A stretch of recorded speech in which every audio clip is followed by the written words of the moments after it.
Buenas noches. Hace 40 años, en 1958, apareció en México, en el Fondo de Cultura Económica, una novela sobre la capital de ese país que llevaba el título hoy legendario de La región más transparente y que estaba destinada no a salir, sino a entrar por la puerta grande en el ruedo de la historia de la literatura hispanoamericana. Su autor tenía entonces 29 años, creo, y se llama Carlos Fuentes. Aquí lo tenemos. Bienvenido a Negro sobre Blanco. Gracias, Hernán. Encantado de estar contigo otra vez. Estaba diciéndoles que el 40º aniversario de la publicación de La región más transparente es excusa más que suficiente para rendir homenaje a este autor que no lo necesita y para dedicarle en solitario los 55 minutos, quizá más, ya veremos, de nuestro programa. Retrato de Carlos Fuentes, así se llama este volumen, profusamente ilustrado y publicado a medias por Círculo de Lectores y Galaxia Gutenberg. Es el crítico y estudioso de la literatura Julio Ortega quien lo firma. Y eso, Retrato de Carlos Fuentes, es precisamente lo que vamos a intentar hoy aquí. Dibujar con la cámara y con los micrófonos un retrato audiovisual, perdónenme ustedes que recurra a tan espuria y desagradable palabreja, del hombre que tras la desencarnación de Octavio Paz ocupa la presidencia de la República de las Letras mexicana. Y por ahí van, Carlos, los tiros de mi primera pregunta, inevitable creo, aunque quizá ligeramente conflictiva. Tú fuiste buen amigo y directo colaborador de Octavio Paz, que te ayudó a caminar por la jungla de la literatura en tus primeros pasos de escritor y que contó con tu ayuda, una ayuda decisiva en la botadura o en la singladura de esas dos célebres revistas que fueron, una de ellas lo sigue siendo, Plural y Vuelta. Tú le defendiste incluso en 1968, cuando él fue vilmente calumniado a raíz de la actitud que tomó después de la matanza de la Plaza de las Tres Culturas.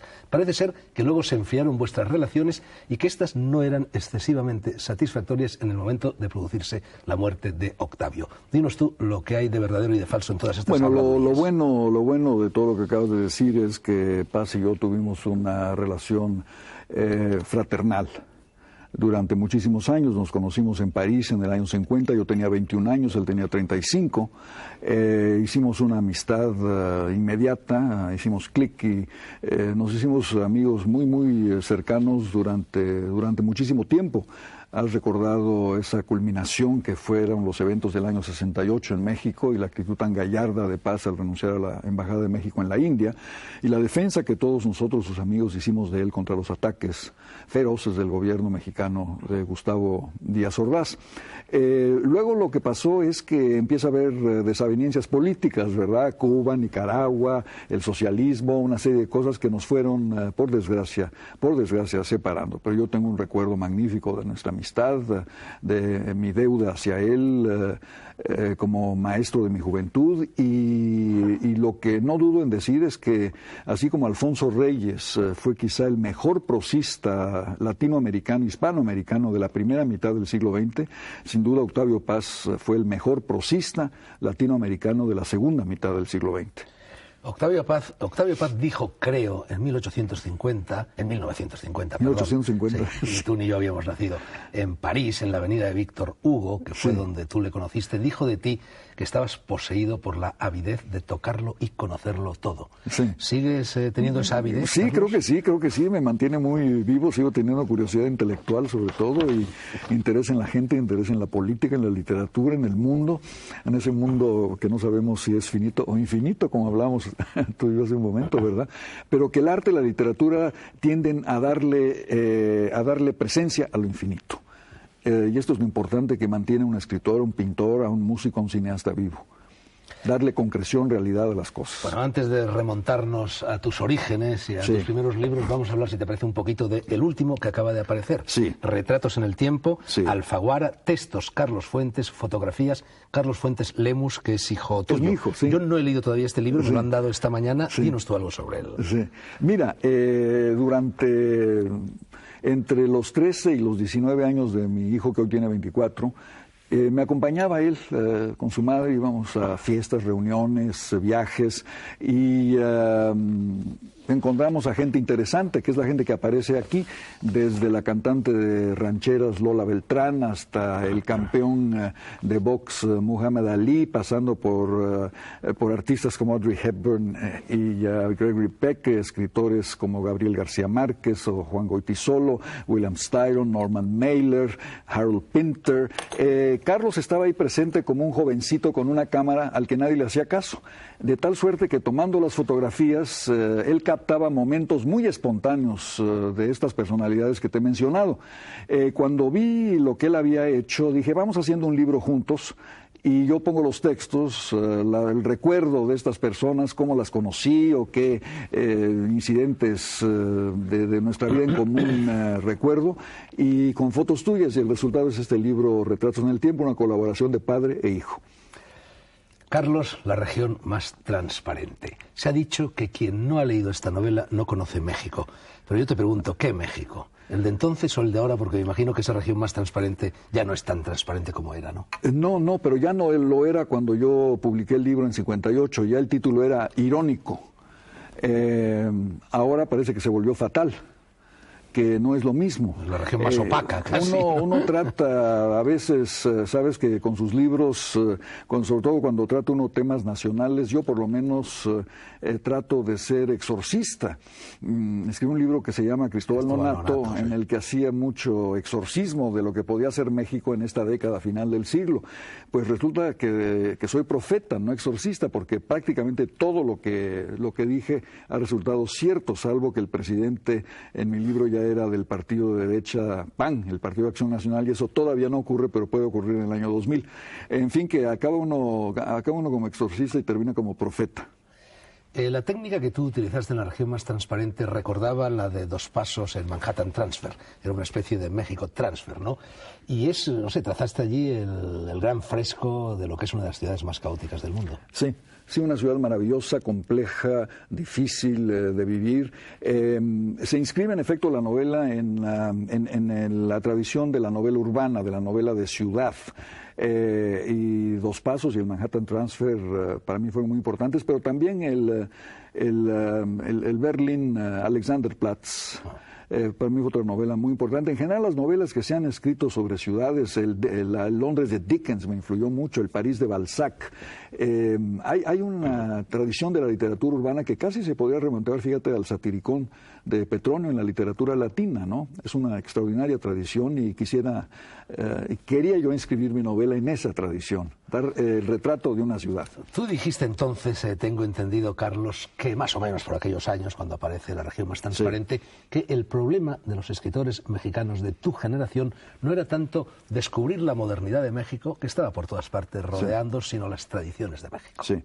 Bueno, por lo menos la relación entre tradición y creación, en el fondo. Hemos padecido en América Latina de una falsa modernidad, una modernidad espúrea, lo que yo llamo una modernidad huérfana, ni mother ni dad. Entonces, le hemos dado la espalda desde el principio de la independencia a España, a la tradición africana, a la tradición indígena, porque considerábamos que eran negativas del progreso. El progreso eran Inglaterra, Francia y los Estados Unidos. Nos dedicamos a copiar vilmente las constituciones. Víctor Hugo dijo de la Constitución de Colombia, fue escrita para los ángeles, no para los hombres.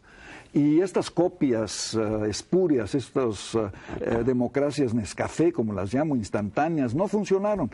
Y la manera de superarlas es yendo a la raíz de nuestro ser, encontrar la raíz de la tradición y conjugarla con creaciones nuevas, que es un poco lo que hizo la Revolución Mexicana, que por eso tiene un lugar muy especial en la historia de la América Latina. Cuando tú ves los frescos de Rivera, de Orozco, la pintura de Frida Kahlo, las novelas de Martín Luis Guzmán, de Azuela, te das cuenta de que ahí hay un redescubrimiento del país, de todo lo que era el país, de todas sus tradiciones que habían sido ocultadas por la fachada afrancesada de la dictadura de Porfirio Díaz. Toda tu obra narrativa, y no solo tu obra narrativa, toda tu obra en general, parece responder al vasto propósito de expresar y explicar la ciudad en la que naciste, el país en el que naciste, el continente en el que naciste e incluso el mundo, el planeta Tierra en el que naciste. Estás hablando de lo que hacen todos los novelistas del mundo, ¿verdad? Creo que no soy excepcional en eso.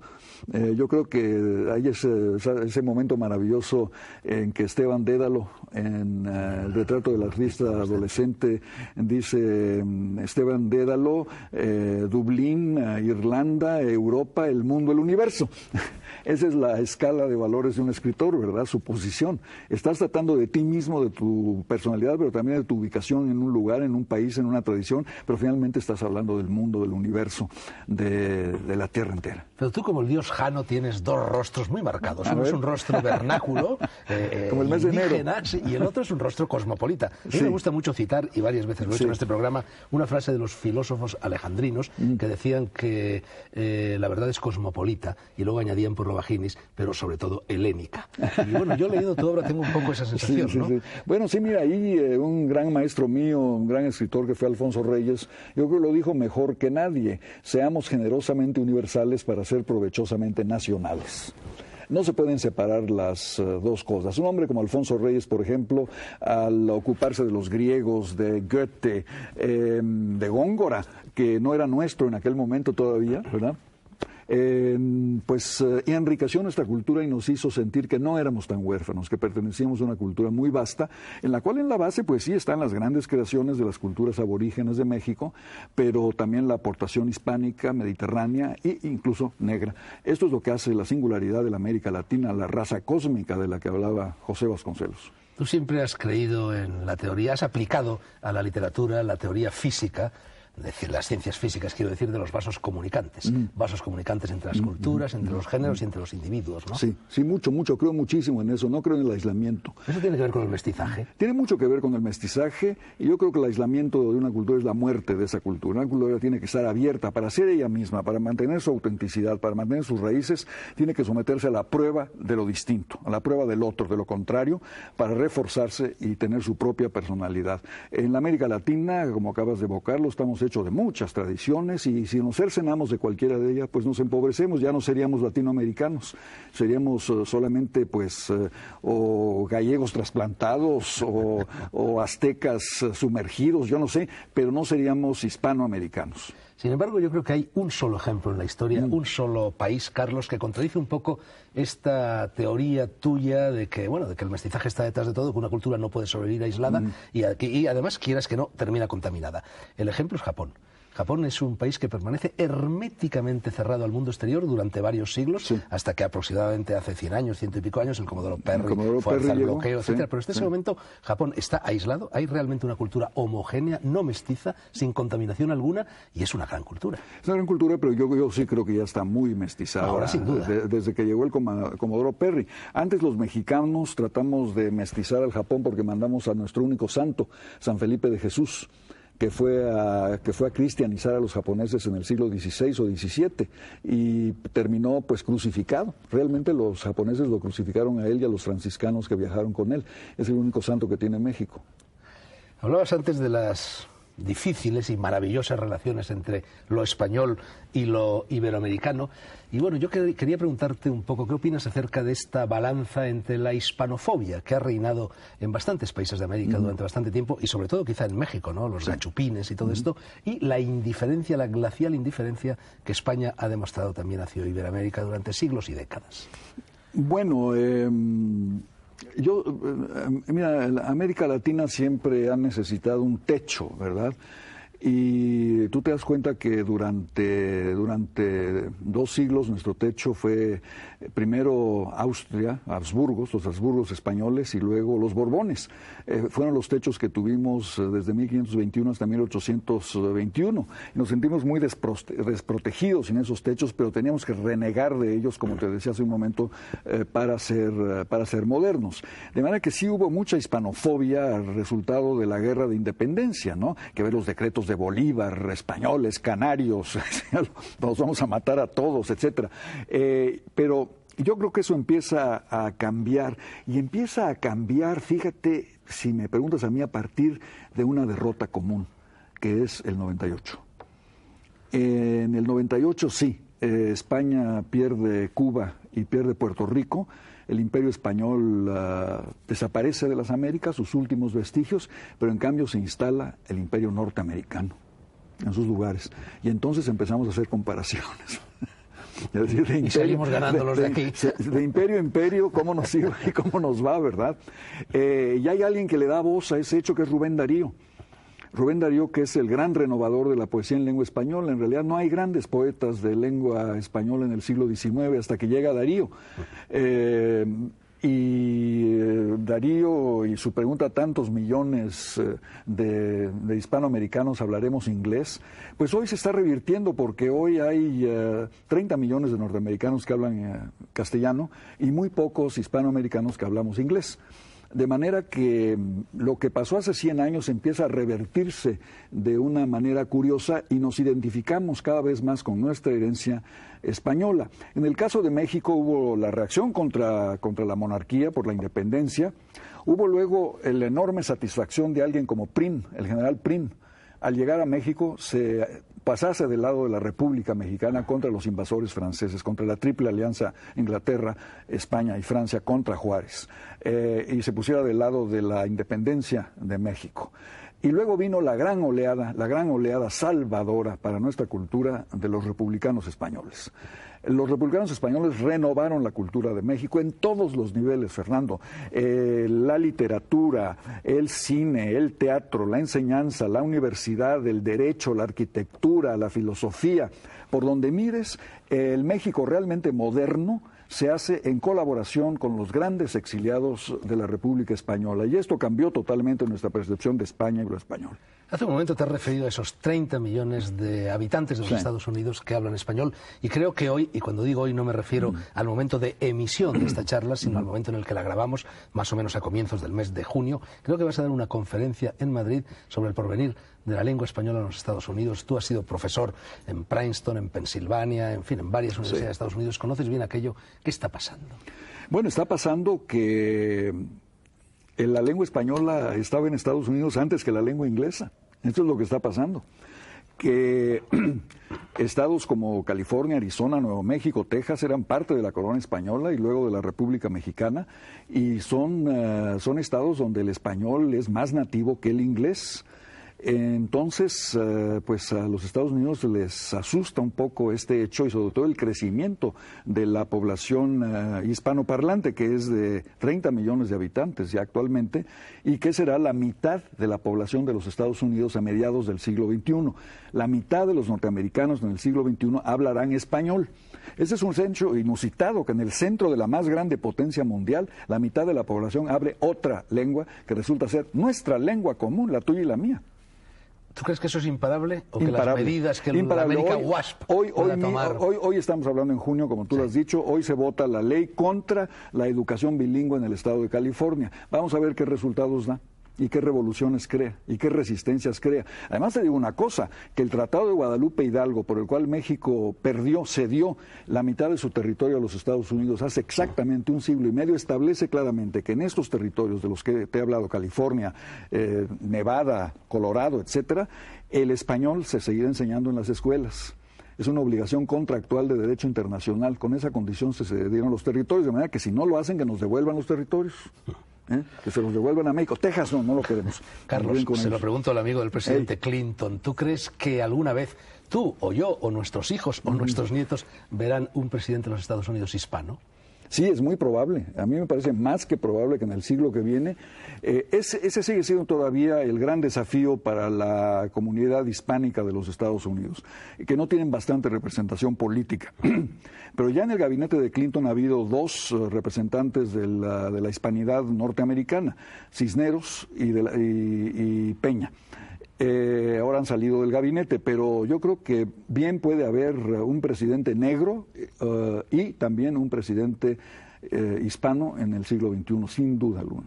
Hablabas antes de Rubén Darío y de la tradición poética en lengua española en el continente americano, y mientras repasaba los libros, el dossier para preparar esta entrevista, me he encontrado con una noticia que yo no conocía y que me ha llamado mucho la atención. La noticia, o el dato, es que la corona española prohibió que los conquistadores, los descubridores, los colonizadores escribieran libros de memorias y luego la Inquisición prohibió que se escribieran novelas en América. Sí. Y más o menos vuestra tradición narrativa empieza en el siglo XIX. Empieza con ellos, no prohibió que se escribieran o se publicaran, pero sí que se exportaran de regreso al Nuevo Mundo para que no se glorificara a los conquistadores excesivamente. Se estaba consolidando la monarquía absoluta en España y lo último que quería Carlos V eran feudos separatistas o privados en los territorios tan lejanos del Nuevo Mundo. El primer rey español en visitar la América española es el actual rey Juan Carlos. Es el primero que ha puesto pie en lo que fue durante 3 siglos dominio español, ¿verdad? Bueno, entonces vosotros me refiero a los novelistas de Iberoamérica, cuando empezáis a escribir novelas, prácticamente tenéis que remontaros a tradiciones literarias ajenas a las vernáculas. Bueno, de hecho la América Latina se fue por el rumbo de la imitación de la novela francesa claro. e inglesa, sobre todo francesa, ¿verdad? Di en junio una conferencia sobre Machado de Asís, el gran novelista brasileño, que es el único que recoge la herencia de Cervantes. Dice, no, pero si podemos escribir como Cervantes, ¿por qué tenemos que imitar a Emilio Zola o a Balzac? ¿No? Pero en efecto esa tradición se rompió y fue muy difícil rehacerla porque no hubo grandes novelistas hispanoamericanos durante el siglo XIX, ni uno solo. Hay unos muy interesantes. El único gran novelista es brasileño, escribe en portugués y se llama Machado de Asís, claro. Cervantes, tú has dicho el nombre, tú eres además premio Cervantes y parece ser que, me lo contabas antes de empezar el programa, que a los 15 años añadiste un capítulo al Quijote. Sí, fue un deber escolar que hice con mucho gusto de añadirle un capítulo más al Quijote, qué osadía, pero lo ha publicado Julio Ortega, precisamente a quien citaste, en un libro muy bonito que se llama La Cervanteada, en que numerosos escritores latinoamericanos hacen sus evocaciones de la lectura del Quijote, y lo que yo hice fue publicar de nuevo mi capítulo extra que escribí a los 15 años. ¿Y tú habías leído por primera vez el Quijote a los 11? 11 o 12 años, sí. ¿Te fascinó? Me fascinó. Y he leído por ahí que desde entonces lo vuelves a leer en Semana Santa. En Semana Santa es mi ejercicio espiritual. Me renuevo espiritualmente todos los años haciendo eso, sí. También has dicho alguna vez, Carlos, que vosotros los mexicanos leéis el Quijote sobre todo como un libro de humor. Lo has dicho en contraposición a esa versión triste de Don Quijote que dan los rusos, Nabokov, por ejemplo, ¿no? Como el libro más cruel y más despiadado que nunca se haya escrito, etcétera. Bueno, también lo dijo Dostoyevsky, ¿verdad? Es el libro más triste que se ha escrito, porque es el libro sobre la pérdida de las ilusiones, ¿no? Pero a la vez es un libro hecho con una gracia extraordinaria. Tú recuerdas, pues lo saben todos los españoles, el dicho de ese hombre que ve a alguien sentado en el campo leyendo un libro, muerto de la risa, carcajadas, y ese hombre está loco o está leyendo el Quijote. Además que el genio de Cervantes es que en efecto es un libro de una gran melancolía, de una enorme tristeza, pero un libro de un enorme humor y que te hace reír constantemente a cada página, pero te hace llorar en cada página también. Yo le he puesto, Carlos, a esta charla que estamos manteniendo el título de Carlos Fuentes, un mexicano de la Mancha. En más de una ocasión tú has dicho que quienes escribimos en lengua española pertenecemos todos a una patria común, que esa patria es la Mancha, e incluso en el discurso que pronunciaste cuando te dieron el premio Cervantes, dijiste que tu profesión era escudero de Cervantes. ¿Es realmente el Quijote el punto de referencia común que tenemos todos los escritores en lengua española? Yo creo que sí, yo creo que sí. Cuando nos ponemos a escribir estamos haciendo una meditación del Quijote, como diría Ortega. Yo creo que estamos haciendo una meditación del Quijote que si no nos reconocemos en esa tradición nos perdemos en otros laberintos. Es nuestro Don Quijote y Cervantes son la raíz, son nuestros padres nuestros y siguen siendo la tradición más rica y más renovable, si tú quieres, de la novela en español. Siempre para escribir una novela en castellano se puede y se debe regresar al Quijote porque ahí están las mejores lecciones para todos los niveles. ¿Por qué? Porque Cervantes lo que inventó fue la novela moderna, pero a partir de una aceptación de todos los géneros. Cervantes reúne el género épico con el género picaresco, con la novela de amor, con la novela bizantina, con la crónica de hechos reales, aparecen gente de la realidad, como el bandido Roque Guinart, ¿verdad? Entonces, dice en la novela cabe todo. La novela es el género de géneros, es lo que nos está diciendo Cervantes. Aquí caben todos los lenguajes, todos los géneros, y adelante, nos da una lección tan poderosa que nadie la siguió hasta que se renueva la novela española con Pérez Galdós y Clarín en el siglo XIX, ¿verdad? Mira, ya sabes que Cela dice que novela es todo aquel libro en el cual debajo del título pone novela. Pero tú también has dicho que Cervantes, inventor de la novela, o por lo menos en el sentido moderno de la palabra, también has dicho que las enseñanzas que nos da a los novelistas Cervantes en ese libro están en gran medida todavía por explotar. Sí, es lo que sostiene también Milán Kundera, ¿no? Que esa tradición de La Mancha, la tradición de Cervantes, fue abandonada después de tener dos grandes descendientes, que son el inglés Lawrence Sterne en el Tristram Shandy y Diderot en Jacques le Fataliste. Se abandona. La recupera Machado de Asís con Las Memorias Póstumas de Balas Cubas, que es una novela muy cervantina en Brasil. Y luego vuelve a resucitar ya en la modernidad latinoamericana, sobre todo. Pero es una tradición que olvidamos durante mucho tiempo.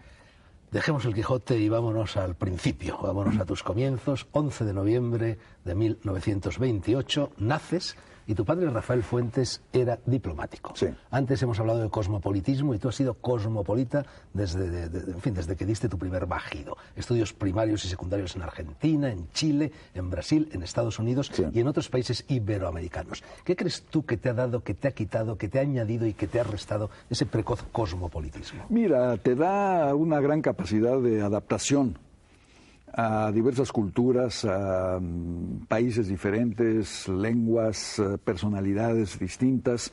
Te da incluso un grado de tolerancia. Es difícil a veces llegar como un niño extranjero y adaptarte al mundo de los Estados Unidos, de Washington o de Santiago de Chile o de Buenos Aires. Y saber adaptarse al mundo pues es un desafío, desde luego. Se gana perspectiva frente al propio país, se pierde la intimidad que da la infancia con amigos y lugares. Aunque yo tuve la fortuna de que mis padres me enviaran siempre los veranos a México con mis abuelas. Y como tú sabes, además de Cervantes, que es el padre de la novela, nuestras abuelitas son las madres de nuestras novelas. Ellas nos cuentan los cuentos que vamos a repetir a lo largo de nuestras vidas. Ellas son las que nos llenan la cabeza de historias maravillosas, de palabras maravillosas.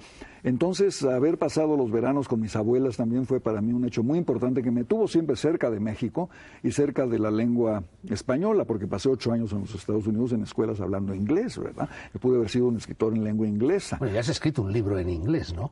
He escrito un libro de ensayos en inglés y escribo mucho periodismo en inglés y conferencias y me comunico con los gringos en inglés y eso me interesa, pero no es mi lengua. Y no es mi lengua, Fernando, porque mi sueño en inglés, sueño en español, insulto en español. Los insultos en inglés me vienen, como decimos en México, como el aire a Juárez, me pasan por el arco del triunfo, no me importan. Y en tercer lugar solo sé hacer el amor en español, lo cual también crea a veces confusiones con las señoras, pero el español es para mí la lengua del sueño, del amor y del insulto, que ya son 3 bases muy importantes para la literatura. Sin embargo, que se sepa, que se diga, tuviste en cierta ocasión grandes y apasionados amores con una persona de habla inglesa, pero de eso y de otras cosas, si te parece, vamos a hablar después de la publicidad que llega en estos momentos. Mucho gusto.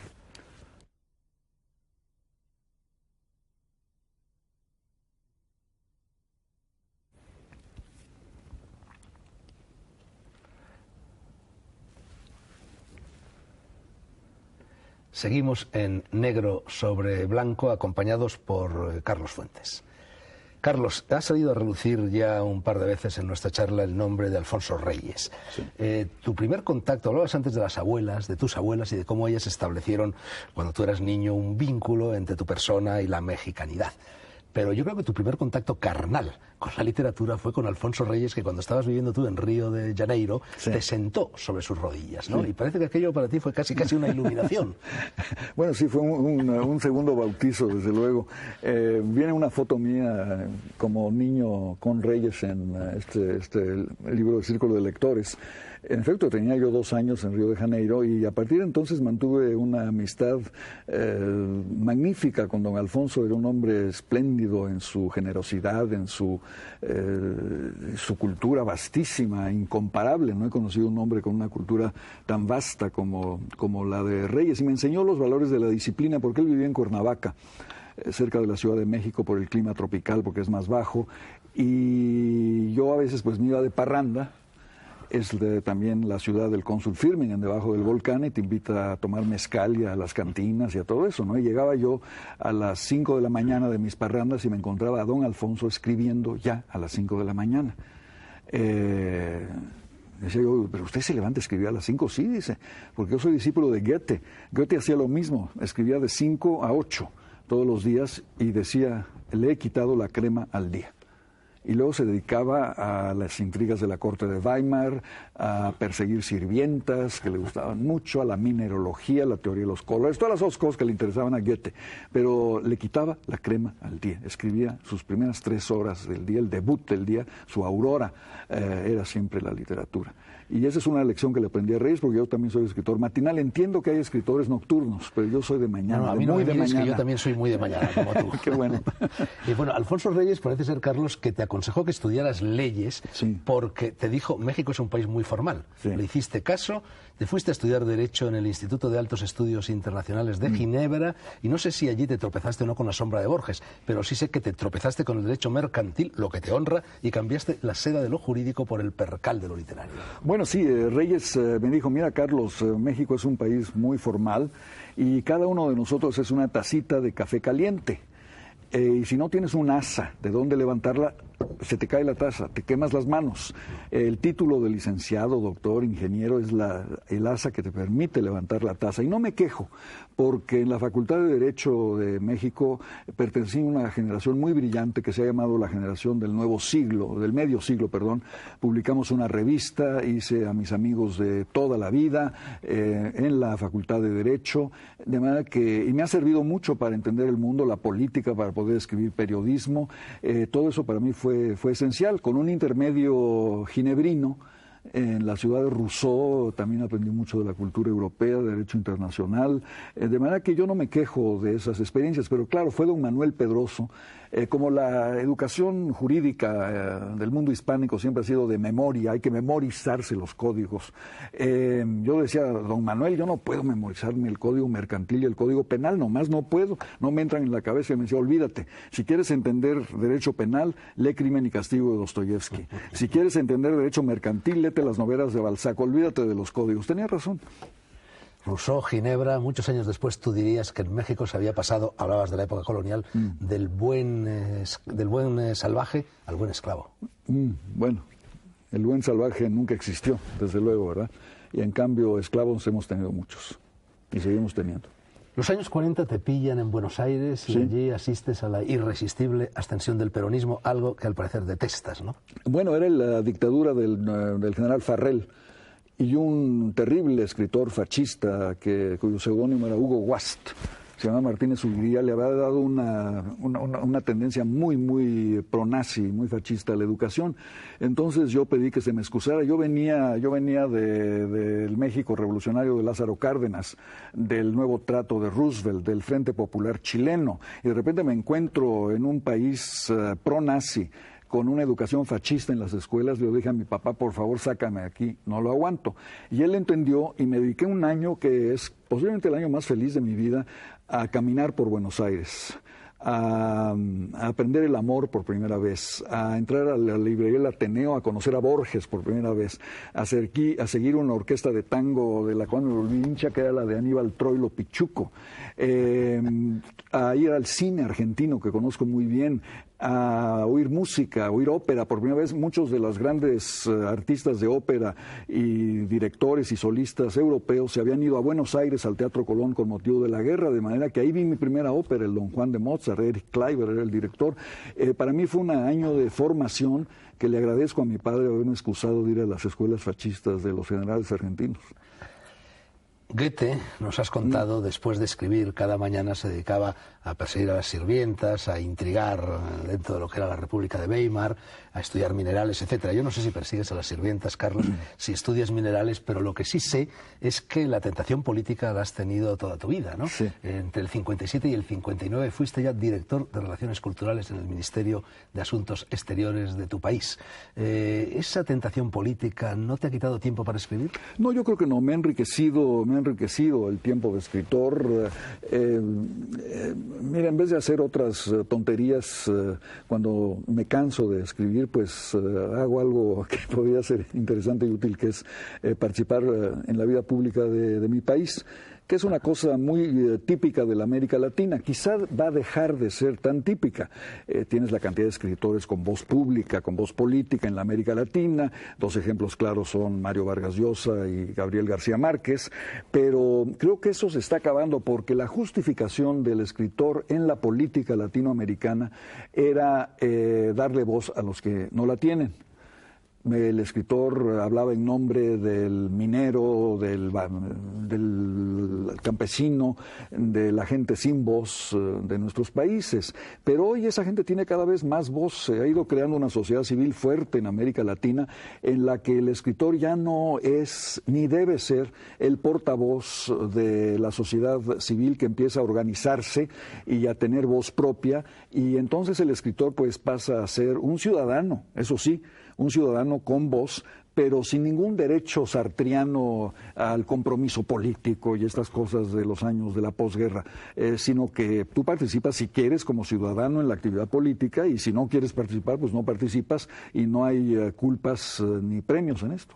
¿Escritor comprometido o escritor testigo? Porque tú, por una parte, bueno, has sido uno de los grandes valedores, pues, en fin, de esa vieja actitud sartriana y no solo sartriana, que era el engagement, el compromiso del escritor. Pero también has matizado que lo que se estaba produciendo en la América que habla español, más que el escritor comprometido, era el escritor testigo. También un poco, sí, ha habido muchísimo testimonio, por fortuna, ¿verdad? Pero el testimonio es más bien el territorio del periodismo y de la información. Y en la medida en que el escritor ha sido informador, pues, o testigo, ha sido para reforzar la posibilidad de información. En un país como el mío, pues ha sido en ciertos momentos sumamente débil debido al predominio, a la hegemonía de un solo partido político y de un solo punto de vista oficial que se imponía a las cadenas de televisión, a los periódicos, a todo el mundo. Eso se acabó en México, por fortuna. Estamos haciendo ya un periodismo, una televisión infinitamente más libres que hace 10 o 20 años.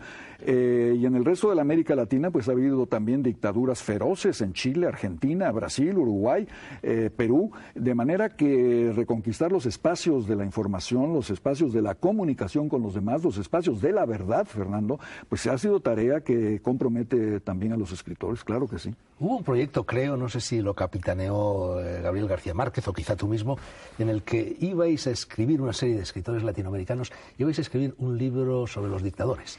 Bueno, como, es una... Padres de la Patria, dicho sea irónicamente.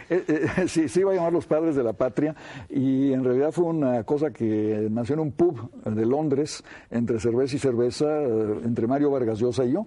Decidimos que era una buena idea, la propusimos, Gallimard decidió que también era una buena idea y empezamos a repartir países, dictadores y escritores. Cada uno se comprometió a escribir sobre su dictador favorito y fueron escogiendo, eran como 15 escritores, de manera que era muy difícil de combinar el proyecto, pero algunos de estos escritores iniciaron sus proyectos. Roa Bastos empezó a escribir sobre el dictador Francia. Carpentier empezó a escribir, iba a escribir sobre Gerardo Machado, pero terminó escribiendo un compuesto de varios dictadores de la América Latina y sobre todo García Márquez, pues escribió el Otoño del Patriarca, que también es una mezcla de dictadores caribeños, pero con mucho de Franco y Salazar. Algunas de las mejores anécdotas del Otoño del Patriarca derivan de las dictaduras de Franco en España y de Salazar en Portugal. ¿Y a ti qué dictador te había tocado? Santana es el mejor dictador que ha habido en el mundo. Es el dictador más cómico, más extravagante que ha existido. El 15 uñas lo llamaban, claro, porque tenía una pata de palo, ¿no? Que perdió en una guerra llamada la Guerra de los Pasteles contra los franceses, imagínate. Una multitud en México, en un motín, destruyó una pastelería francesa. El pastelero reclamó ante el gobierno de Francia y Francia mandó una escuadra a Veracruz para que se le pagaran sus derechos al boulanger al patissier. Entonces el general Santana perdió su pierna en la defensa de Veracruz contra los franceses y pasó a ser el pata de palo, el 15 uñas, ¿no? Parece lo que cuenta Suetonio de Calígula, vamos. Era un Calígula medio cómico Tu paso por la política te ha deparado también algunos sinsabores. Te voy a mencionar solo dos de ellos. En 1966, desde la revista cubana Casa de las Américas, se te acusa de complicidad con el imperialismo yanqui. ¿Cómo fue aquello? Eso fue un error garrafal de parte de la nomenclatura, hay que decirlo, estalinista, de la cultura cubana de la época, encabezada por un Zhdanov de segunda que se sigue llamando Roberto Fernández Retamar. Pablo Neruda y yo fuimos a Nueva York a una reunión del Penn Club organizada por Arthur Miller. Por primera vez se le concedieron, gracias a Miller, visas de entrada a Neruda y a mí, que no teníamos derecho a entrar a Estados Unidos, y a escritores soviéticos y de los países del este de Europa. Entonces esto nos pareció un adelanto a Neruda y a mí. Hicimos declaraciones diciendo que podía concebirse un fin de la Guerra Fría, por lo menos al nivel de la cultura, que podía haber una conexión entre las culturas que sobrellevase, que sobrepasase los terribles interdictos, los muros de la Guerra Fría. Entonces, esta carta de los cubanos pues nos denunció a Neruda y a mí por hacer concesiones al imperialismo yanqui, a su favor. ¿Cómo se ve esto a la luz de lo que ha sucedido? Y diciendo que no se trataba de coexistencia pacífica entre las culturas, sino de guerra de clases, Y lo grave del asunto es que los cubanos, Fernández Retamar y compañía, pusieron nombres de amigos nuestros a los que ni siquiera consultaron, pusieron el nombre de Lezama Lima, de Carpentier, de mucha gente que no había firmado esa carta. De verdad que fue una cosa bastante innoble y que me ha mantenido alejado de Cuba, de la presencia física en Cuba, por ese motivo, aunque yo defiendo hasta la muerte el derecho de Cuba a gobernarse a sí misma, a su autodeterminación. Estoy en contra del bloqueo norteamericano. Creo que es un error garrafal la política de los Estados Unidos hacia Cuba, y en eso sigo siendo sumamente firme, a pesar de este incidente literario que te he mencionado. Otro sinsabor, Carlos, en 1977 tú eras embajador de tu país en París y dimites en protesta por el nombramiento de Gustavo Díaz Ordaz, al que tú responsabilizabas de la matanza de la Plaza de las Tres Culturas el 2 de octubre de 1968, y el nombramiento de Gustavo Díaz Ordaz decía precisamente como primer embajador, después del paréntesis suscitado por la Guerra Civil y la posguerra, como primer embajador en Madrid, de México. Sí, a mí me pareció un insulto a España que se nombrase como primer embajador después de la Guerra Civil a un fascista mexicano, ¿verdad?, al responsable como presidente de la República de la terrible matanza de Tlatelolco del 2 de octubre de 1968. Y además, imagínate, era mi embajador vecino, yo estaba como embajador en París, él en Madrid, yo hubiera tenido que mandarle una carta de felicitación. Yo no podía hacer eso, entonces preferí renunciar. Antes de salirnos del territorio de la política, yo creo que tenemos que referirnos un poco al conflicto de Chiapas, al comandante Marcos. Tengo precisamente aquí este libro publicado por Aguilar, firmado por Bertrand de Lagrange y Maite Rico, que se llama Marcos, la genial impostura, que parece ser que en México está teniendo muchísimo éxito. Tú también has escrito sobre, en fin, todos los fenómenos originados alrededor de Chiapas. La verdad es que aquí estamos, creo yo, todos un poquito desconcertados. Inicialmente, pues en fin, acogimos con alborozo revolucionario y romántico el neozapatismo, pero luego la verdad es que ahora no tenemos las cosas muy claras. ¿Nos las aclaras tú un poco? Sí puedo. Mira, lo importante de Marcos y el EZLN fue que dio un grito, pegó un campanazo para recordarnos en el momento en que entrábamos al Tratado de Libre Comercio con los Estados Unidos y el momento en que el gobierno mexicano hablaba del ingreso de México al primer mundo. Nos recordó que había un tercer mundo en México, que no éramos primer mundo, que había Chiapas con su inmensa miseria, con sus indígenas descalzos, con su analfabetismo, con su inmensa riqueza de estado petrolero, cafetalero, proveedor de energía a la propia Ciudad de México, lleno de millones de miserables. Entonces ese mérito no se le puede quitar a Marcos y al ejército zapatista. Nos recordaron que había otro México, que había un México de enorme miseria, de enorme injusticia y una población indígena que estaba esperando desde hace 500 años actos de justicia. Esta fue la importancia y sigue siendo la importancia del movimiento zapatista. Pero yo creo, Fernando, a medida que se ha desarrollado el conflicto o el no conflicto, porque a veces hay impases terribles y incidentes espantosos como la matanza de Acteal en diciembre del el año pasado en la que cerca de 50 hombres, mujeres y niños indígenas que rezaban en una iglesia fueron asesinados por la espalda. ¿Esto cómo se justifica? ¿En nombre de qué se justifica? En nombre de la preponderancia del PRI, de grupos armados por el PRI y por los grandes propietarios del estado de Chiapas. El problema no es realmente el gobierno de México, el gobierno federal presidido por Zedillo por un lado y el EZLN y su comandante Marcos por el otro. Ese no es el problema. El problema son las estructuras económicas y sociales profundamente injustas del estado de Chiapas. Mientras eso no se cambie, lo demás es simplemente pues una guerrilla, no una verdadera guerra. La verdadera guerra hay que darla contra las estructuras que se heredan de la colonia, que no se han cambiado. La Revolución Mexicana no llegó al estado de Chiapas y lo que hay que cambiar son esas estructuras de propiedad, ese contubernio entre el PRI y los grandes propietarios de Chiapas, una democratización, una socialización y una humanización de la vida política, económica y social de Chiapas. Es lo que estamos exigiendo. No he dicho antes, lo añado ahora, que tú en el 95 escribiste precisamente un trabajo que se titulaba Nuevo Tiempo Mexicano sobre la revuelta de Chiapas, el PRI.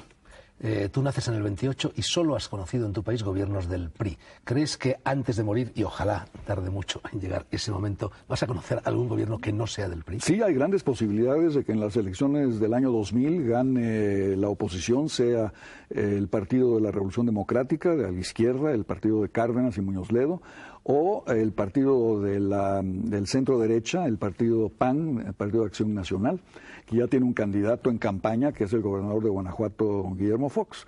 El PRI es un partido que va a seguir jugando un papel en México, pero depende del propio PRI. Si el PRI es capaz de renovarse, de democratizarse, de ir a sus bases, de crear instituciones para elección democrática de sus candidatos, para crear primarias, para darle voz a sus propios miembros, entonces yo creo que el PRI puede jugar un papel.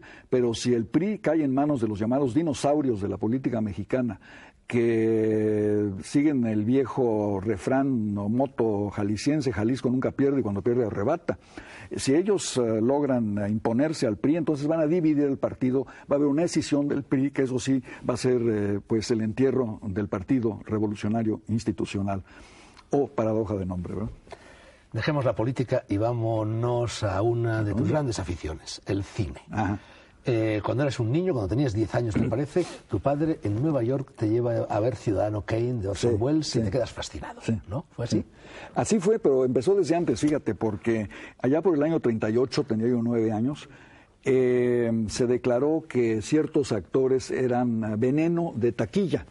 Katharine Hepburn era una de ellas, recuerdo muy bien. Entonces te daban, para animarte a que fueras al cine, te daban tarjetas a la entrada de los cines americanos para que contestaras un cuestionario de quién dirigió tal película, quién hizo el tal papel en tal otra, y a la salida tú dejabas tu boleta y con tu dirección. Entonces fíjate que en la categoría infantil yo gané ese concurso en la ciudad de Washington, me gané $50, que era una fortuna, sobre todo para un niño de 9 años. Y a partir de eso dije, en el cine hay dinero, en el cine hay algo interesante, y me convertí en un fanático del cine. Yo te puedo dar repartos enteros de películas, sé muchas fichas técnicas lo que ahora se llama un cinéfilo, ¿no? Soy un cinéfilo a morir. Bueno, ya has escrito un montón de guiones, Las dos Helenas, Un alma pura, El gallo de oro, incluso Pedro Páramo. Sí, también, sí. Aunque me avergüenza recordarlo.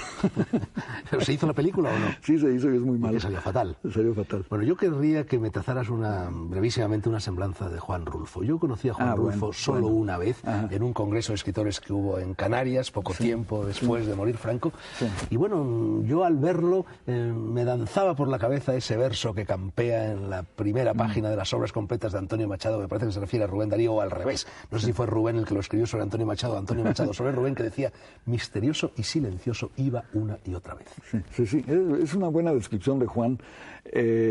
Mira, el siglo está por acabarse y podemos ya decir, sin lugar a dudas, que la mejor novela mexicana del siglo XX se llama Pedro Páramo y la escribió Juan Rulfo. De eso yo creo que no cabe la menor duda. Rulfo escribió muy poco, un libro de cuentos, El llano en llamas, una gran novela, Pedro Páramo, nada más, pero esto basta y sobra para su extraordinaria gloria, porque esa novela no es comparable a nada, ¿verdad? Es una obra maestra, realmente. Rulfo era un hombre muy callado, muy de la tierra, muy silencioso, muy malicioso cuando quería, gran lector. Leía novelas islandesas, acaba de morir Halldór Laxness. Fue premio Nobel. Fue premio Nobel, y yo acuerdo que le dije, bueno, ¿y tus influencias? Porque todo el mundo anda diciendo que Pedro Páramo pues se parece mucho a Mientras agonizo de Faulkner. Dijo, no, yo te voy a decir los que influyeron en mí. Halldór Laxness, Gente independiente, me entregó el tomote y me lo hizo leer, y descubrí que las influencias mayores de Rulfo eran la literatura escandinava e islandica. Especialmente. Son cosas curiosas. Una afición compartida con Borges, ¿no? Sí, muy compartida con Borges, con quien creo que tuvo encuentros Rulfo. Pero Rulfo era un hombre muy entrañable, muy querible, ya como te digo, muy callado, pero extraordinariamente cálido a su manera. Que era darte su confianza, darte su mutismo. A veces un amigo se cuenta por la capacidad de silencio compartido con él, ¿no? Y con Rulfo había esa posibilidad. Él tenía muchas maneras de expresión, trabajaba en el Instituto Indigenista, sabía mucho sobre el mundo indígena mexicano, era un gran fotógrafo. Las fotografías de Rulfo son espléndidas, sus hijos son fotógrafos, son pintores, son unos chicos estupendos que mantienen la memoria de su padre, seguramente el más grande novelista mexicano del siglo XX. ¿Y tú crees que en Juan Rulfo y en Pedro Páramo nace el realismo mágico, nace el boom? Y te lo estoy preguntando porque tú pasas por ser el inventor del boom. Incluso en ese libro de Donoso, Historia personal del boom o algo así, pues se menciona eso, y también se menciona una curiosa anécdota que tú has dicho alguna vez, que me parece que es en ese libro donde se menciona, que el boom nace en el momento en que tú llamas por teléfono a Donoso y le comunicas a su mujer o a él mismo, no sé, que se va a traducir al inglés con decoración. Sí. Y en ese momento Donoso se desmaya. Y Hay ahí un nace el silencio. boom. ¿Es cierto todo esto? Puede ser eso. Mire, yo creo que el boom nace varias veces, ¿verdad? Donoso decía que nació con la región más transparente en México. Yo digo que en realidad nació con los padres del boom, que son fundamentalmente Jorge Luis Borges, Alejo Carpentier y Onetti. Son los papás del boom. Y luego venimos los que seguimos, y luego hay el boom que nace en España, sobre todo con Mario Vargas Llosa y posteriormente Gabriel García Márquez. El premio Biblioteca Breve a Mario, yo creo que es el inicio del boom en España, seguido inmediatamente de 100 años de soledad de Gabo. De manera que hay varios nacimientos del famoso boom, y ahora hay lo que yo llamo el boomerang, que es la cantidad de grandes escritores, excelentes escritores, mucho más numerosos que los del boom, que se dan en todos los países latinoamericanos, desde México hasta Chile y Argentina, con una gran preponderancia de escritoras, de mujeres que escriben en las filas de lo que yo llamo el boomerang. Yo retrotraigo el nacimiento del origen del realismo mágico a las crónicas de Indias. Por supuesto, tienes toda la razón. Tienes toda la razón. Literatura escrita en español que en España se desconoce. Sí, ahí viene. Hay que ver que los cronistas de Indias te hablan de sirenas, de monstruos marinos, de ciudades de oro, una cantidad de cosas absolutamente fantásticas en esas grandes crónicas que en efecto son las crónicas fundadoras. Y eso añades los grandes mitos prehispánicos de culturas como la maya, la tolteca, la azteca y la incásica. Entonces tienes un fondo literario que permaneció latente durante toda la época de la colonia. Como tú sabes, la monarquía española prohibió que se escribieran o publicasen novelas en sus territorios coloniales de América. Volvamos un poquito al cine, lo habíamos abandonado. Varias de tus novelas han sido adaptadas al cine, La cabeza de la hidra, Gringo viejo, y hay un personaje español además que ya has mencionado en el curso de nuestra charla, que es Luis Buñuel, del que tú has dicho que es el creador cinematográfico más honrado de la historia del cine. Parece ser que influyó también en tu persona y en tu obra. He leído, puesto en tu boca, que tú crees que a partir de Buñuel ya no se puede escribir como antes. Hay que permitir y fomentar la participación del lector. Es decir, te adelantas con esas palabras a la moda de lo interactivo, que ahora está tan en boga. Bueno, yo lo que quiero decir de Luis Buñuel es que era un hombre maravilloso, un ser humano maravilloso. Cuando yo siempre que estaba en México, teníamos una cita en su casa de 4 a 7 todos los viernes. Iba yo a verlo puntualmente porque estar con Buñuel era un gozo, era una gloria, porque era muy gracioso, porque era muy agudo, porque tenía la experiencia cultural del siglo, la portaba, había conocido a todo el mundo, había participado en todos los movimientos artísticos importantes, pero tenía al mismo tiempo esta raíz aragonesa, española, Calanda y sus tambores. El surrealismo de Buñuel se distingue del surrealismo francés, que es bastante formalista, simplista, teórico y superficial finalmente, en que tiene raíces culturales. El surrealismo de Buñuel tiene la raíz de Goya, de la picaresca, de Cervantes, de Velázquez, de Valle Inclán, de una manera clara, de manera que es un surrealismo con cultura, verdaderamente, y eso lo llevó a la pantalla, y es un fenómeno único de una modernidad, de una vanguardia revolucionaria cargada de tradición para entender mejor la condición humana, que es finalmente lo que hace la grandeza de Buñuel, que películas como Él sobre los celos, Dos olvidados sobre los niños pobres de la ciudad, los desvalidos, los marginados, Belle de Jour sobre las fantasías eróticas, todo lo que hizo Buñuel descubre lo que generalmente no se dice en el cine, ni en la literatura, sobre la vida humana. Todos los territorios marginados de la existencia humana, Buñuel los iluminó con sus películas. Esta es su grandeza y nadie se la puede quitar. Yo creo que es uno de los grandes creadores del siglo que termina. Sigamos con el cine, pero metamos el cine en la vida. Antes de la publicidad, yo anuncié que te iba a hacer una pregunta sobre la apasionada relación que más o menos al filo de tus 40 años, en 1970, cuando tenías entre manos esa novela que es Diana o la cazadora solitaria, tuviste con una actriz de Hollywood muy famosa, Jean Seberg. No quiero parecer cotilla, pero es que, Carlos, te confieso que a mí el personaje de Jean Seberg me ha fascinado siempre. Es una mujer que, bueno, interpreta lo que dio origen al comienzo de la Nouvelle Vague en Francia, Bout de Souffle, de Godard, se casa con el escritor Romain Gary, se suicida Romain Gary muchos años después, se suicida también la propia Jean Seberg, tiene amores contigo, tuvo también unos amores que quizá la gente desconozca con el cineasta Ricardo Franco, que acaba de morir. Ricardo Franco intentó suicidarse en Lisboa por culpa de estos amores. Tú, afortunadamente, no te has suicidado, no sé, háblanos un poco de esa relación, de ese personaje. Estuve a punto de suicidarme porque era una mujer muy fascinante y se enamoraba uno perdidamente de ella, pero también era una mujer muy vulnerable e insegura, que necesitaba amores renovados. A mí me da mucha risa, y lo cuento en Diana la cazadora solitaria, que en Durango, donde vivíamos juntos, pues del lado de ella, de la cama, tenía siempre la foto dedicada de Clint Eastwood, porque acaba de hacer una película con él y habían sido novios. Entonces yo tenía que ver a Clint Eastwood todas las noches. Seguramente ella quería imaginarse que yo era Clint Eastwood, cosa difícil de imaginar, pero jugaba, era perversa, era insatisfecha, no estaba segura de sí misma, era vulnerable, venía del medio oeste americano, del estado de Iowa, de una clase media luterana, muy estricta en su religiosidad, una chica arrancada a ese medio ambiente tan mediocre de los Estados Unidos a los 16 o 17 años para encarnar a Juana de Arco de Shaw, ¿verdad?, en una película fracasada dirigida por Otto Preminger, y que finalmente busca sus caminos, hace, como tú lo has dicho, una película extraordinaria que es Bout de Souffle, Sin aliento, de Godard, que inaugura la Nouvelle Vague, pero nunca logra encontrarse como actriz y termina siendo actriz en películas muy secundarias, Aeropuerto 2, cosas así, y termina muy capturada por la droga, por el alcohol, perdida un poco en el mundo, y así terminó muerta dentro de un automóvil, dentro de un Renault, en una callejuela de París. La descubrieron, el cadáver descompuesto. Era que fue una vida muy dramática, pero quienes la conocimos, yo creo que la recordamos con un enorme cariño y fascinación, sobre todo, de fascinación por lo atractiva, por lo cruel que podía ser, y al mismo tiempo lo dulce y vulnerable que podía ser esta mujer. Pero Carlos, tan bella. Tú nos dijiste antes que tú siempre haces el amor en español. Sí. ¿Sabía hablar español, Jean Seberg? Sí, como no, vivía mucho en Mallorca. Ella tenía con Romain Gary una casa en Alcudia, y viajaba mucho a España y hablaba bastante el español, pero a mí me importa un pito que no me entiendan. Yo digo lo que tengo que decir en español.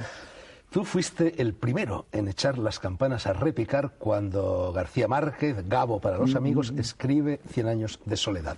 Y en justa correspondencia, García Márquez ha dicho de ti que crees en el sentido mesiánico de la literatura.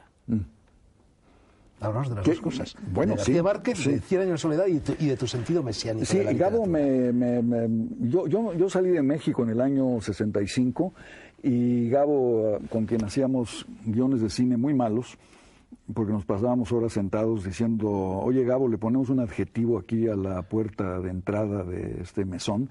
Y él decía, pues ¿cuál adjetivo es este? Discutíamos el adjetivo 3 horas. Y luego él me decía, oye, esta coma, Carlos, está mal puesta aquí, debía ser un punto y coma, punto y coma. No sé, nos interesaba la escritura que tiene poco que ver con el cine. En un momento dado, cuando me iba yo de México, me dijo, me voy a encerrar. Ya sé la novela que quiero escribir. Le he dicho a Mercedes, mi esposa, que cierre las puertas de la casa, que llene el refrigerador de comida, que no reciba una sola invitado, que no reciba un solo telefonazo, que no admita nada. Yo me voy a sentar a escribir 100 años de soledad. Y eso es lo que hizo. Se encerró a escribir esa maravillosa obra y luego me mandó las primeras cuartillas. Y lo que existe es una carta mía a Cortázar, porque no encontraba a Gabo, diciéndole, Julio, te doy la buena noticia de que se acaba de escribir la Biblia latinoamericana.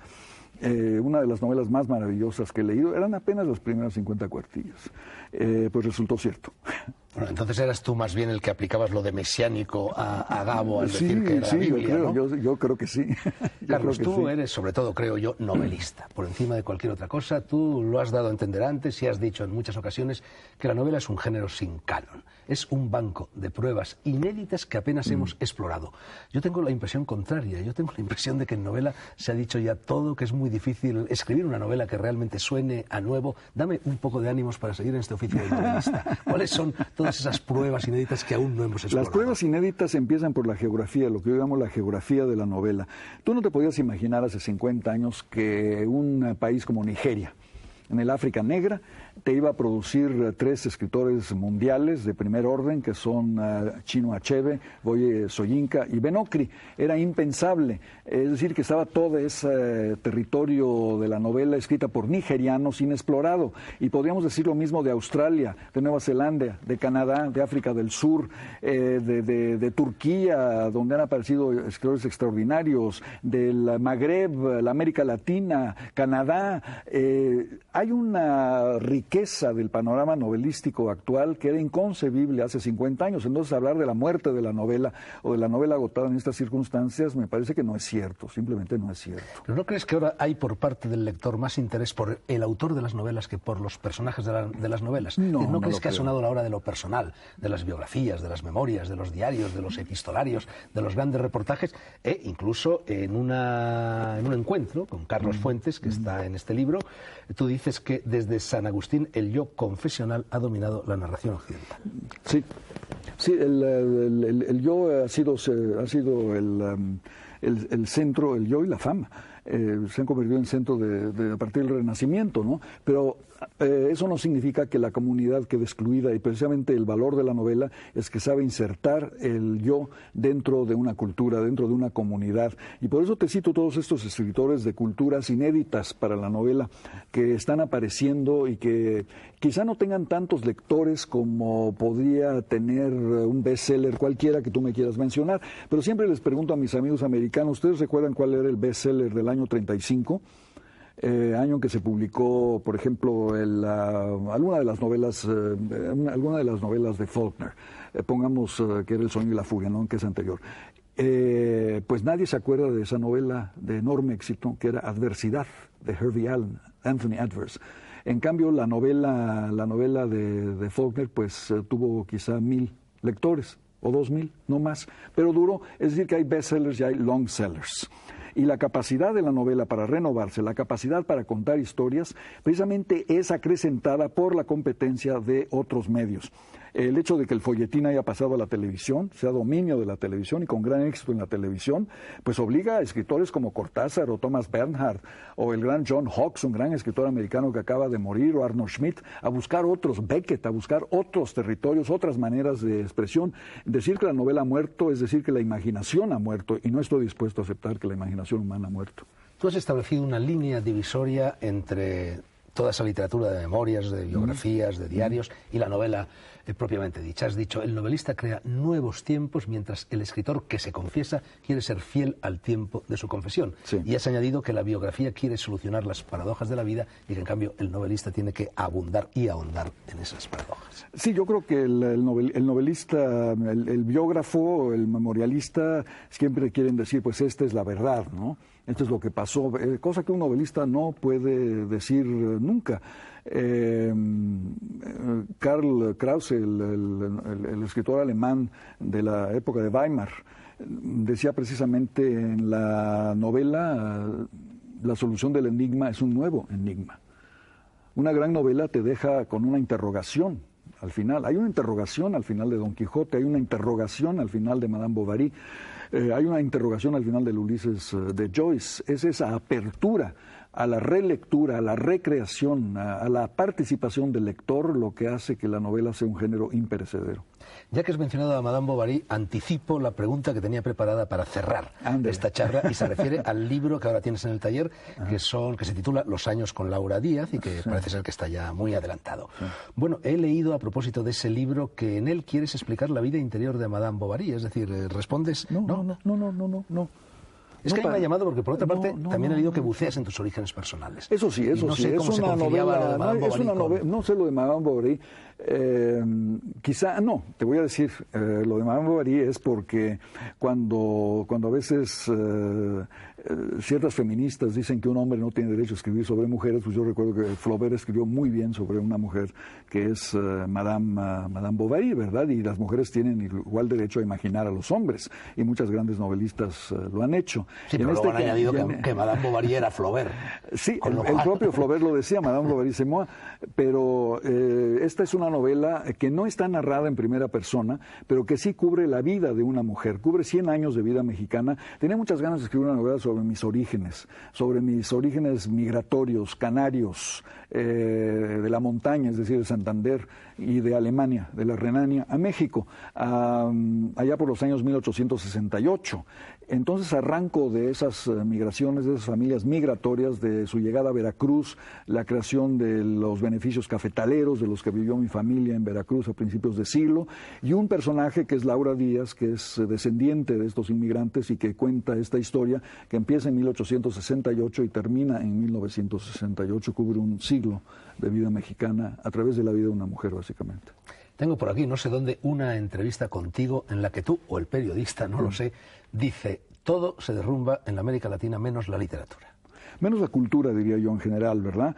La paradoja latinoamericana es que tenemos una cultura muy fuerte, una cultura muy arraigada, una cultura de continuidades y una política de fracasos constantes y una economía de intermitencias y fracasos también. Es decir, tenemos política y economía fracturadas y débiles y cultura continua y fuerte. Esto es una paradoja esencial de la América Latina. Yo me pregunto si podremos algún día comunicarle los valores de continuidad y permanencia de la cultura a nuestra vida política y económica, a las cuales les falta esencialmente continuidad. Y por cierto, Carlos, ¿América Latina o América Iberoamericana? Sí, valga la redundancia. Cela me decía en cierta ocasión que lo de Latinoamérica era una invención de los jesuitas primero y después de la CIA. Esa convergencia. Se equivocó en los dos casos.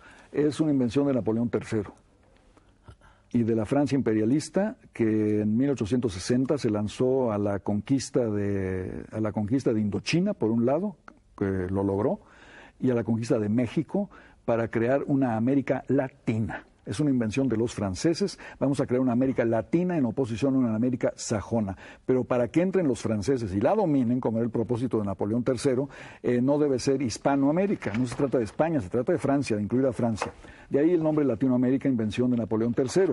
Yo diría que se trata de una comunidad indo-afro-iberoamericana, porque son los componentes de nuestra cultura, pero eso ¿quién lo dice? ¿Verdad? Es casi un trabalenguas. ¿Verdad? Que nos quedamos con América Latina o con Hispanoamérica o con Iberoamérica o con Indoamérica, como dirían algunos peruanos, pero el hecho es que tenemos una cultura mestiza, una cultura hecha de estas contribuciones de Europa, del mundo africano y del mundo indígena.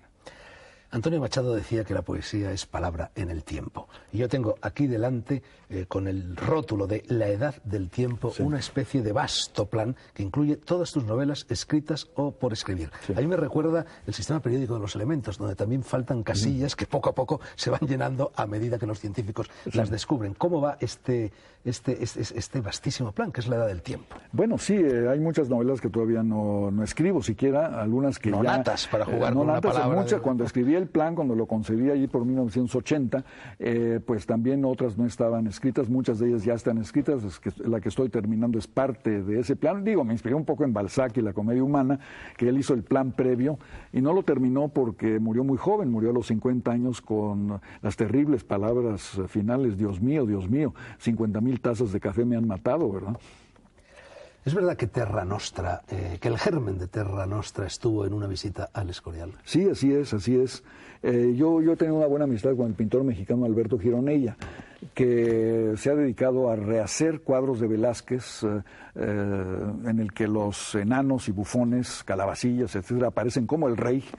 Y las infantas y reinas están rodeadas de corcholatas de cerveza, de botes de sardina, de todo lo que representaba el comercio de Indias, de los gachupines en México, ¿verdad? Y fue con él que, por primera vez, con él y Buñuel, que por primera vez entré al Escorial y tuve la concepción de una novela mítica, mentirosa, esencialmente falsa, sobre los orígenes españoles de la América Latina. Y esa novela obtuvo el premio Rómulo Gallegos. Rómulo Gallegos, sí. Después fuiste premio Cervantes, después fuiste premio Príncipe de Asturias. Solo te falta el Nobel, ¿no? No. ¿Hay rumores? El Nobel ya lo tuve. Lo obtuve cuando lo obtuvo Gabriel García Márquez, en nombre mío y de mi generación. Y estoy muy satisfecho de eso. Aunque ya prácticamente se nos ha acabado el tiempo, Carlos, en fin, no puedo no mencionar este libro, El espejo enterrado, sí, que escribiste o de cara al 92, si no en el 92, sí, que dio pie a una serie verdaderamente muy sugestiva de televisión y en el cual trazas una especie de historia mágica paralela trenzada entre lo iberoamericano y lo español. Sí. Sí, a mí me importaba muchísimo porque nunca la había leído en mi vida. Una historia que en vez de considerar que el Atlántico es una zanja, lo constituyese en un puente. Y entonces mi idea fue escribir una historia común, una historia cultural común y política, en cierto modo, de la comunidad que habla español, en ambas orillas del Atlántico. Esto es lo que aparece en El espejo enterrado, que va acompañado de una serie de televisión que hice para Canal Plus en España y la BBC de Londres. Y que además ha tenido un gran éxito en Estados Unidos, donde es empleado el libro con la serie de televisión en más de 1000 escuelas, sobre todo escuelas preparatorias y secundarias, es decir, que por primera vez muchos jóvenes norteamericanos pueden entrar a la visión de nuestra cultura gracias a este libro y a la película que la acompaña. Norteamericanos y japoneses, yo lo he utilizado en mis clases en las universidades japonesas. Qué curioso, mira, te lo agradezco. ¿Tú crees esto es un futurible, esto es una suposición, esto es algo que un historiador serio no debe hacer nunca, pero como ni tú ni yo somos historiadores serios, te lo pregunto. ¿Tú crees que si Hernán Cortés no hubiese llegado a México en lo que los mayas llamaban el año de la caña, con todo lo que de esa llegada se derivó, hubiera cambiado la historia del mundo y por supuesto la historia de América? Sí, yo creo que hubiera cambiado y yo tengo un cuento en mi libro El Naranjo en el que pasa lo contrario. Son los mayas quienes cruzan el Atlántico, llegan a Sevilla, suben por el Guadalquivir, conquistan a Andalucía, conquistan España, acaban con la Inquisición, pero en vez establecen sacrificios humanos, en fin, que hay una conquista de España por los mayas, que podría haber sido otra posibilidad. Te lo voy a preguntar a la mexicana. ¿Dónde, y es mi última pregunta, ¿dónde carajo vives, Carlos? Me he hecho un lío entre Londres, México, España, Estados Unidos, Francia. Bueno, yo podría vivir en una ciudad ideal europea, que yo me he inventado, ¿verdad? Que es una ciudad con arquitectura italiana, comida francesa, teatro inglés, música alemana y llena de españoles. Esa sería mi ciudad europea ideal. Pero vivo en Londres porque en Londres hay mal clima, la comida es pésima, la gente es fría, en consecuencia no tengo muchas ganas de salir de mi apartamento y me dedico a escribir. Me levanto a las 5 de la mañana, escribo de 6 a 12 y luego salgo a pasear y camino y leo en la tarde y en la noche voy al mejor teatro y a muy buen cine y música con mi esposa. Esa es la ciudad de mitad de año. Ahí paso escribiendo la mitad del año. Y la otra mitad la paso en México, donde es imposible escribir una línea porque pasan demasiadas cosas, porque estoy en la calle todo el tiempo, porque tengo demasiadas conferencias, en revistas, amigos, cuates, como decimos en México, porque los horarios son imposibles, porque las comidas empiezan a las 3 y terminan a las 6, las cenas empiezan a las 10 y terminan a las 2, los desayunos políticos, que son importantísimos en México, empiezan a las 8 y terminan a las 11, y no te queda tiempo más que para hablar, hablar y hablar. ¿Has dicho México? Me parecía que estabas hablando de España. ¿Verdad que sí? Carlos, enhorabuena por el 40º aniversario de la publicación de La Región Más Transparente.